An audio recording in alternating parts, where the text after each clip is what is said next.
Hello and good evening. I'm Melissa Idris. Welcome to Consider This. This is the show where we want you to consider and then reconsider what you know of the news of the day. Malaysia's new regulatory framework for social media platforms and internet messaging services will kick into effect come January 1st, 2025. Now, it will require platforms that have at least 8 million registered users in the country to apply for an annual operating license with the Malaysian government. Now, this license mandates stricter controls on data protection, child online safety, and transparency in advertising. But will those changes protect users online, or will it pave the way for increased censorship? To dissect the implications of these measures further, I have joining me now Nalini Ilumalai, who is the Senior Program Officer for Malaysia at Article 19, which is an NGO dedicated to the freedom of expression. Nalini, thank you for being on the show with me today. I understand that Article 19 had attended the government's engagement sessions on this new licensing framework. And I was just wondering if you could share with us what you observed at those sessions. What were some of the main concerns that were raised, and how did the government respond to those concerns? Thank you so much for having me, Melissa. I think just to start off, we were invited for the consultation, and we actually gave our written feedback after the consultation with recommendations, or also our key concerns. Some of the things that we highlighted in our feedback was like we do acknowledge the seriousness of the issues that we are talking about, the online harmful contents, and to children, but also to adults as well. But we also say that secondly, there's the insufficient consultations about the whole thing, because I think we need to have more consultations. We need to talk about more issues related to freedom of expression when we have this policy in place. The current proposal also doesn't really address some of the key issues on like business model of social media company, the transparency of removal of contents, their own guidelines, community guidelines and issues like that. But also with the licensing, we also actually have said in the proposal that with the licensing, probably there will be more liability for the companies to remove any contents being asked to remove by the government, for example, right? That means the protected speech, the legitimate freedom of expression would be removed as well.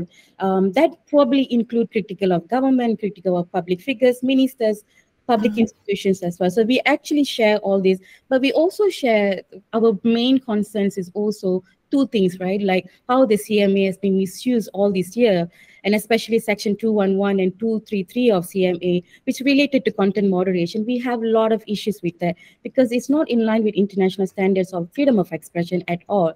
And we have been saying this for so many years as well. And second one, we say like any form of issues that we're talking about, especially harmful contents on hate speech or cyberbullying or gender-based violence, you have to address the root causes of the problem. Just by removing those from internet, it doesn't mean the problem is solved, because hate speech or discrimination will still be there if the human being doesn't change how we think, and if we don't have empathy towards each other, the problem will remain. And these are some of the key things we actually sent to them. MCMC did appreciated our feedback, pretty much. But but then we didn't hear a written feedback from them. But what we heard, of course, the rest is history with the announcements that came in July, and that's it. So now we are working towards providing more information on this. So the government has said that requiring platforms to be licensed will not affect users. I'm just wondering, how far is that true, Nalini? Are there ways in which this regulation could affect the average Malaysian's experience online, on social media, and also on messaging services? I think in the context we're talking about now with the social media licensing, the first one, social media companies now need to meet all the regulatory requirements because they have to basically to get licensed to run, right? And of course, we are still waiting for government to give us those framework they're talking about. But that will give social media companies the need to follow the conditions and standards set by government, part of the renewal process. If the regulatory body's lack of independence and there is a lot of pressure from government to remove content or impose restriction on users and pages, company has to liable to that. They have to follow, and another dangerous thing about that is like if the notice comes saying that remove this content because it's dangerous in a short period of time, right? For example, like within 4 hours, that will give not enough time for the social media company to look into the content, and probably that content's probably a protected speech. But then because there is a request, then you have to remove it, and you also have no time to deal with the content with sufficient care. And the risk is, under the licensing, the companies could be liable for not responding on time of removal of content, or to stop the escalation of danger. So as such, they promote the wrongful removal of content and fail to protect freedom of expression, right? So the short period of removal also will lead to companies to spend more resources on dealing with that issues, but not really dealing with the real dangerous contents, which might need more attention to. That's a good point. Yeah. Yeah, Nalini, what's your sense of how the public is responding? I mean, we're talking from a perspective of what the government is saying, how the social media, how the tech companies might respond, how businesses might respond. But what's the public saying to you?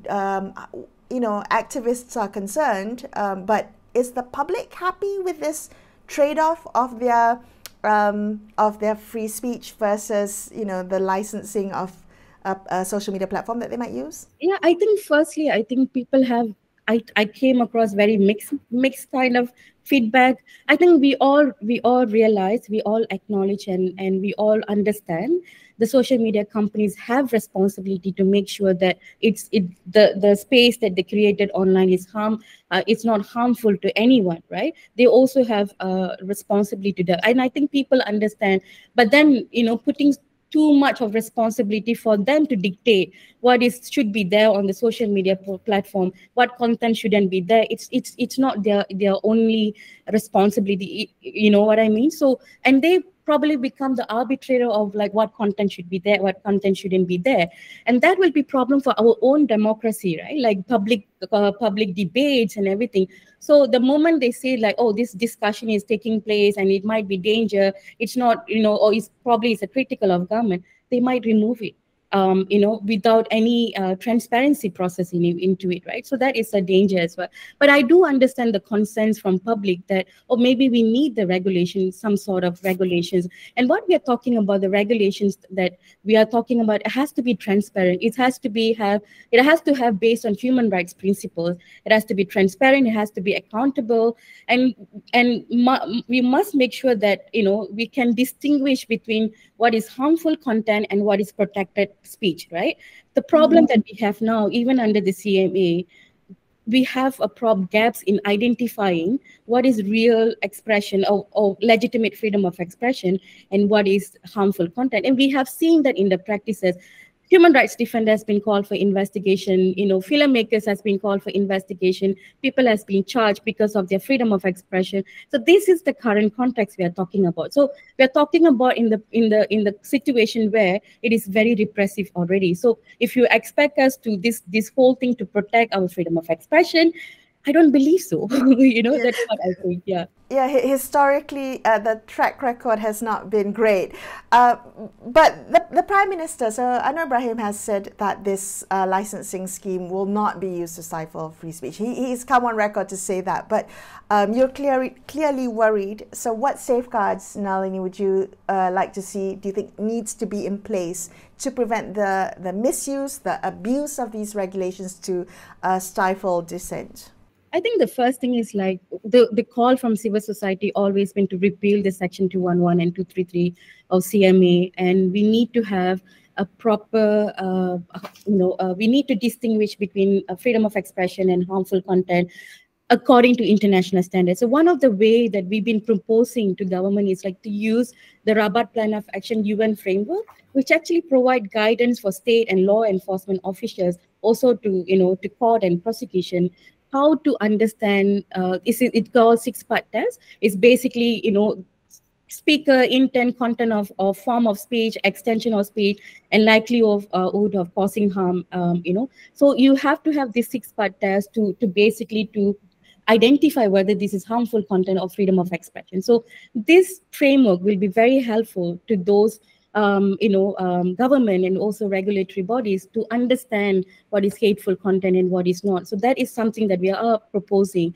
to the government for so many years, that look into the Rabat plan of action, and let's have a whole society approach to protect freedom of expression, but also counter hate speech and harmful contents, for example. And I think most importantly, also, like I said earlier, is to tackle the issues that we are talking about, like hate speech, cyberbullying, gender-based violence, and harmful contents, from addressing the root causes of problems. And I think we need to have that. We need to start talking about policies to protect minorities, to have more empathy, to have more awareness, and to be more kind to each other, whether online or offline, because yourself offline is reflection on you on online as well. So if you don't change as a human, I don't think anyone can be a different person online, right? So I think we need that sort of acceptance and also diverse participations of people in this process. And I think we can have a better society and better environment. And I have always say this, like, people always see peace and harmony as an offline thing. No, I think it's also applies online as well. So when you have a very peaceful society that kind to each other, and you will have a very harmonious online as well. That is, for looks sounds ideal, but that is possible. Nalini, thank you for being on the show with me today. That was Nalini Illumalai from the NGO Article 19. We're going to take a quick break here and consider this. We'll be back with more. Stay tuned.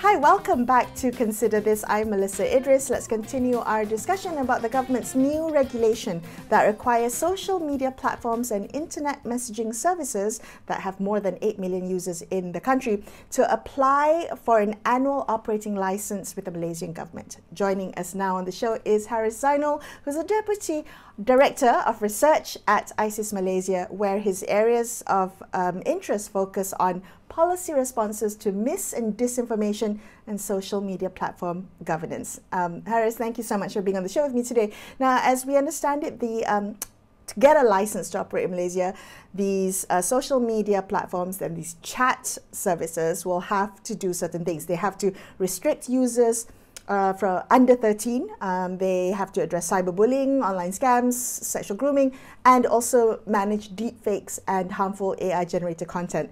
That sounds difficult. Do you think there might be challenges that these platforms will face in trying to comply with these regulations? Sure. Thanks for having me. I think for social media platforms, I think it's relatively more straightforward, right? Because if you look at the types of harms that has been listed by MCMC that they're trying to prevent, so things like cyberbullying, online scams, sexual grooming, etc., those are all, I think, as far as I know, currently already against the platform's internal guidelines, right? So if those type of content were to be found on the platforms, the platform itself would already be doing the content moderation exercises and removing those content from the platform. How effective those processes are currently, I think that's questionable, and I think a lot of people are also having concern about this. Now, at the same time, we also need to look at the licensing framework and how that applies to what's called as internet messaging services. So if you imagine things like WhatsApp, you imagine things like Telegram, those are encrypted platforms for communications, end-to-end encryption. So essentially what happens is that the technology operator, WhatsApp, Telegram, they don't necessarily know what's happening between the users, right? So when it comes to those kind of technologies, how will the kind of content standards that MCMC is trying to introduce to this licensing framework, how is that going to be operationalized? I think that's much more concerning to me because I don't see how they're going to do it. Are you concerned that it could mean that this would give platforms, chat platforms, for instance, the power to police what we say or to look at what we say or share what we say on their platforms? I think that's a concern that a lot of us are seeing that obviously we do value our privacy and the kind of like sanctity of like what's being conversed between two different people, right? But at the same time, there are also people who are arguing that, yeah, there's always a limit to privacy. And I think that's a question that we need to consider at some other time. But right now, there are technological barriers, I feel, when it comes to encrypted platforms. And that the WhatsApp or Telegram itself might not necessarily know what is being discussed between, for example, you and I on WhatsApp, right? So how are they, if they don't know what we are discussing, how are they going to be implementing the content standards? So I think that's the big question that I have at least.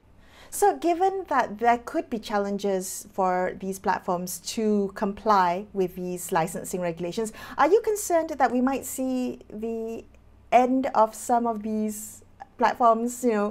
Might WhatsApp no longer be operational in Malaysia come next year? I have no idea, and I don't want to venture a guess. I think a lot of the general councils that are advising the platforms, they are all scrambling right now, right? Trying to figure out how can they make their operations compatible with the licensing framework.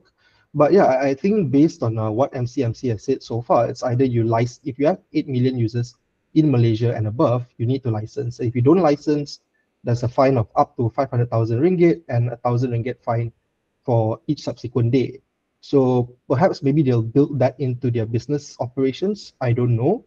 But yeah, there is always that potential of these platforms being blocked and not be able to operate out of Malaysia. Is licensing really the kind of best way to address what the government wants to address? I mean, are there alternatives to regulating social media and these messaging services that would address some of the same issues without requiring this yearly operational license approval by the government? I think there's always multiple policy levels that we can consider. So for example, if we look at online scams, right, I think Bank Negara is doing a lot on that. But at the same time, there are also issues that associated with online scams that's not being addressed satisfactorily right now. For example, we know that certain companies are out there brokering the private phone numbers of individuals. So that's why we receive calls every other day, right? So if we're talking about online scams, for example, then maybe let's start with those lower hanging fruits. But at this juncture, I also want to highlight really that licensing in and of itself, it's not necessarily problematic, right? It only becomes problematic depending on the risk of abuse that we can see through the introduction of this licensing framework. So for example, I think you alluded to it earlier, like there is an annual requirement for renewals. Will that be a standard protocol? You submit the documents, you pay the fees, and it's approved? Or will there be something more that MCMC will be considering? I think when there's discretion, I think that's the kind of rooms where concerns could lie theoretically. And I think that's what we are concerned about at least, right? But when we look at social media platforms today, they're not licensed in Malaysia. They're not here legally. So to be fair to MCMC, there are some platforms out there that are perfectly happy with allowing scam advertisements on their platform, right? I'm sure you've seen this. I'm sure you've seen the deepfake videos of Prime Minister Anwar Ibrahim allegedly promoting this fraudulent investment opportunity, right? Why is that being left on the platform, right? So while we are concerned about what MCMC is doing with the licensing framework, we have to acknowledge that perhaps the platforms have not been diligent enough in removing this type of content. There is a legitimate harm that the MCMC is trying to solve for here, and I think the balance that must be struck, I think that's the golden question right now. How do we strike that balance? Right. Harris, what's your sense of how the public feels about this? Based on people that you're talking to, your observations, we know activists are concerned, but is the public happy to have this trade-off? I mean, it's always difficult to speak for this metaphorical public, right? Like who exactly is the public? But my general impression is that Malaysians, I don't think they're too general Malaysians. They're not too concerned about this. I think they do see the problems on the platforms. They do see the scam contents. They do see hate speech proliferating, circulating, without being removed from the platform. So I do think that they acknowledge that there are existing problems that need to be addressed. But with that being said, I do think a lot of the concerns that are being raised by activists, by civil society, I do think that's all completely valid. And for most cases, I'm 100% aligned with the kind of concerns that they have raised in the past. So one of the concerns that they've raised, and you've also pointed to today, has been the lack of transparency of what exactly this closer relationship between platforms and government would entail. So how do we ensure that there is independent oversight, that this will not be used for platforms to be compliant to take down content which the sitting government deems as critical to them? Sure. So I think if you look at the licensing framework, right, that is the frame or the skeleton of the kind of policy lever that the government is trying to introduce. The meat and potatoes to this will be the conduct requirements and key obligations. And that guideline is currently being drafted according to the information paper that MCMC released in conjunction with the licensing framework on August 1st. That's currently being drafted, and that process is going to take up until the end of the year.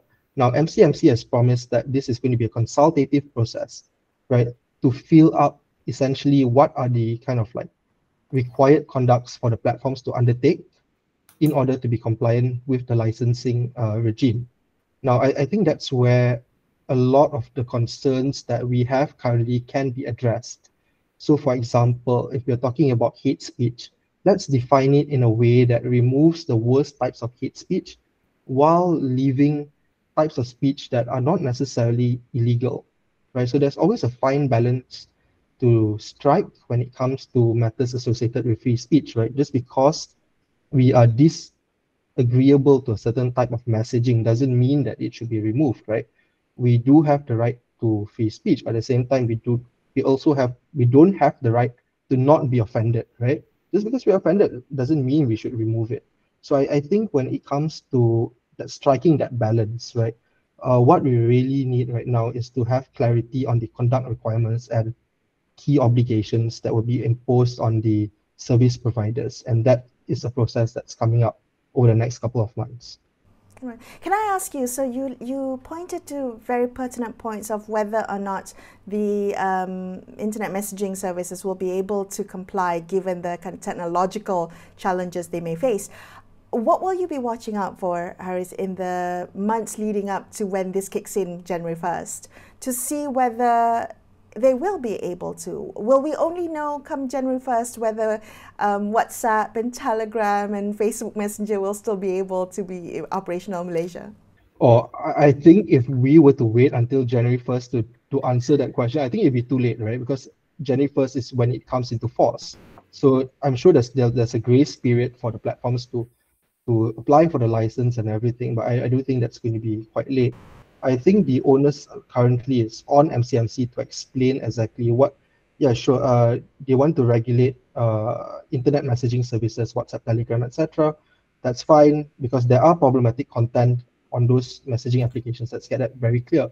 But how is that going to be operationalized? How will MCMC issue the guidelines to these messaging providers, telling them like, this is our expectations of you and how you can go about meeting the licensing requirements in Malaysia? I think having that kind of guidance from MCMC will be really, really helpful because I think the messaging platforms are also looking towards this.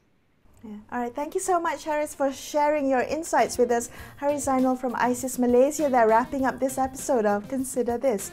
I'm Melissa Idris signing off for the evening. Thank you so much for watching and good night.